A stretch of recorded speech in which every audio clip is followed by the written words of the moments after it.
Barkanmu da shigowa cikin shirinmu na duniyar fasaha, wanda a wannan shiri za mu tattauna ne akan voice assistant, wato mataimaki na murya. Shi wannan mataimaki na murya wato voice assistant tool wato shi ma AI tool ne wanda yake taimakawa wajen baka bayanai amma da voice wato da murya yake amfani. Kamar masu riƙe da wayarsu ta iPhone za su ce hi Siri, call so number, or call somebody, za ki calling ɗin sunan contact ɗin, or call Habibi, you call, za ta ɗauko za ta kira miki shi. Kamar Gemini shi ma wani tool ne na AI wanda shi ma voice assistant ne wanda yake amfani da murya don baka dukkanin bayanan da kake so.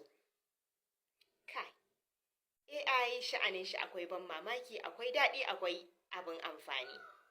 Wato duk ba za ka san wannan abubuwan ba sai in ka shiga duniyar fasaha ko kuma ka dinga biyo mu a wannan shiri namu ingantacce wato na duniyar fasaha wanda muke bayyana dukkanin abubuwan da technology wato kimiyya da fasaha take yi. Kamar yadda muke magana a cikin wannan shiri namu na voice assistant, za ka yi amfani da shi ne wurin yin murya don gano wasu bayanai ko kuma a neman bayanai ba sai ka zauna kana typing kana rubutu ba. Wannan abun kana iya yin shi da wayarka, kana iya yin shi da kwamfutarka.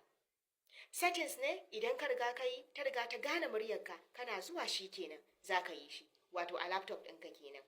Amma wannan kana tada shi duka biyun, kana tada shi ko a wayarka ko a kwamfutarka, da zaran ka tada shi kawai kana hey kaza kaza, or what is computer, or what is digital world, or what is digital, za ta ɗauko za ta baka bayani yanda kake bayani da muryarka haka za ta baka amsa ita ma da murya.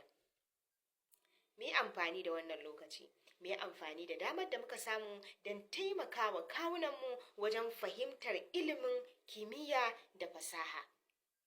Kamar yadda muke cikin wannan shiri, yanzu sai mun haɗu a wani shiri na gaba in Allah ya kai mu.